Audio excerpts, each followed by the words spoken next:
My brothers, we were forged in victory, a victory that ended the reign of King Leonidas, born through the depths of the Red Sea and rooted in the river of swords.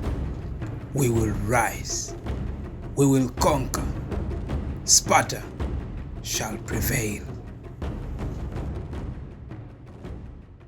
Rise and fall of Sparta, the warrior society that defined ancient Greece.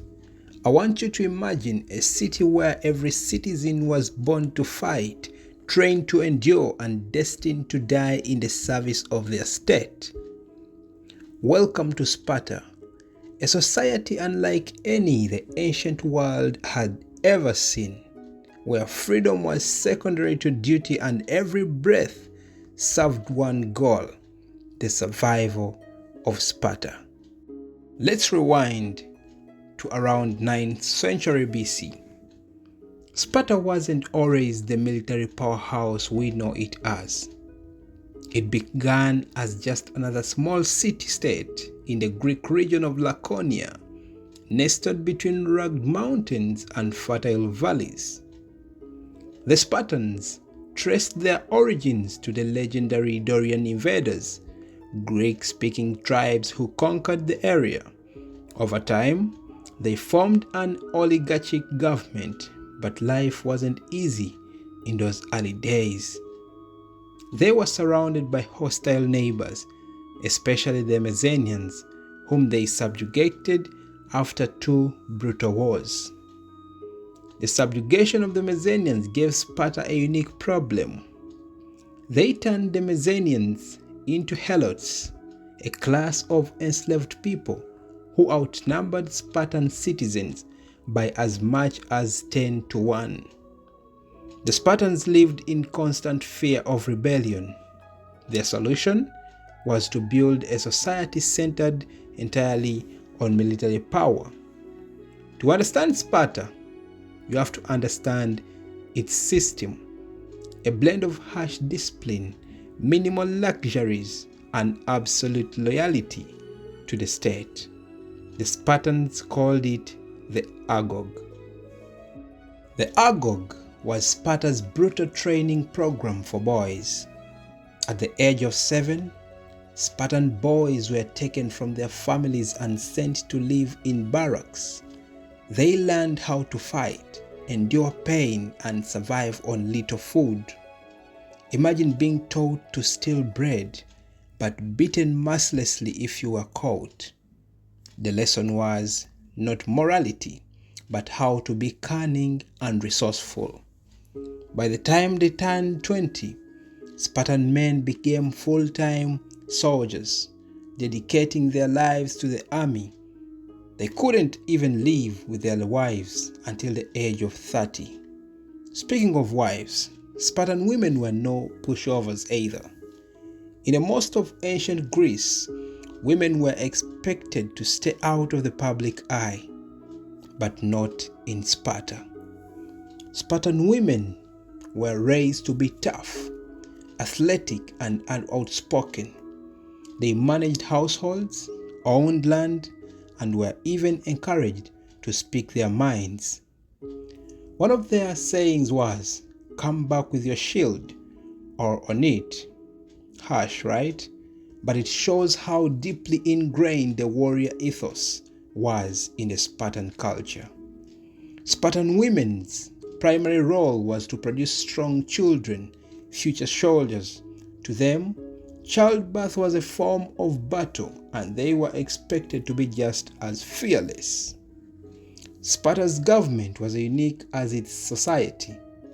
It was a mix of monarchy, oligarchy, and a democracy. Yes, all three at once.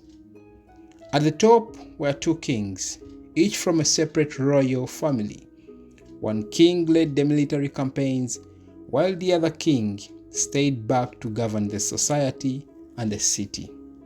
Then there was the Gerousia, a council of elders over the age of 60, who proposed laws and served as judges.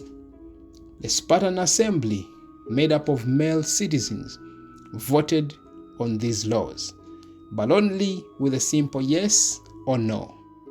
Finally, the real power often lay with the ephors, a group of 5 officials who oversaw the kings and enforced Spartan law. Spartan system worked at the beginning, but it came at a cost, and that was individual freedom. Forget it, everything was about the collective good. Now let's talk about why Sparta's name echoes through history. Why do you remember Sparta? Their unmatched military prowess, the Persian Wars, 490 BC to 479 BC, were the Spartans' finest hour. In 480 BC, King Leonidas and his 300 Spartans made their legendary last stand at the Battle of Thermopylae. Facing a Persian army numbering in the hundreds of thousands, the Spartans fought to the last man, buying time for the rest of Greece to unite. Their sacrifice became a symbol of courage and defiance. Although the Spartans lost that battle, their role in the eventual Greek victory against Persia solidified their reputation as the ultimate warriors. After defeating Persia, Greece's 2 superpowers, Sparta and Athens, couldn't coexist. Their rivalry led to the Peloponnesian War of 431 to 404 BC, a 27-year conflict that devastated Greece. Sparta's strategy relied on their unbeatable land army, while Athens dominated the seas. After years of stalemates, Sparta turned to an unlikely ally, Persia, for funding to build a fleet. In 404 BC, they finally defeated Athens, becoming the dominant power in Greece. But their victory was short-lived. Sparta wasn't built for empire building. They struggled to manage their new territories and maintain their military machine. By 4th century BC, Sparta's rigid system began to crack. The population of Spartan citizens, who alone could serve as soldiers, shrank dramatically due to the constant wars and strict rules about marriage and inheritance. Here comes the Battle of Leuctra in 371 BC. For the first time in centuries, Sparta faced a military defeat at the hands of Thebes, led by the brilliant general Epaminondas. The once invisible Spartans were humiliated, and their dominance in Greece came to an end. In the centuries that followed, Sparta faded into obscurity, and by the time the Romans arrived, it was a shadow of its former self. So, what can we learn from Sparta?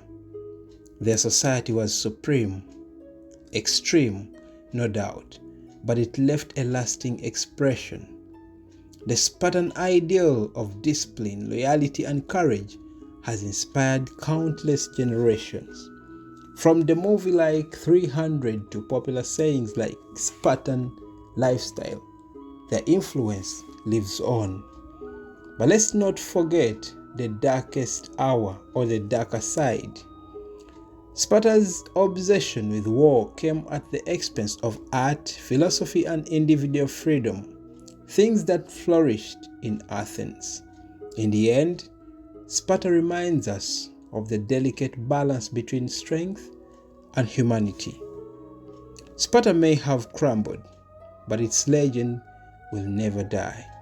A society that lived by the sword, fought with unwavering resolve, and fell as fiercely as it rose.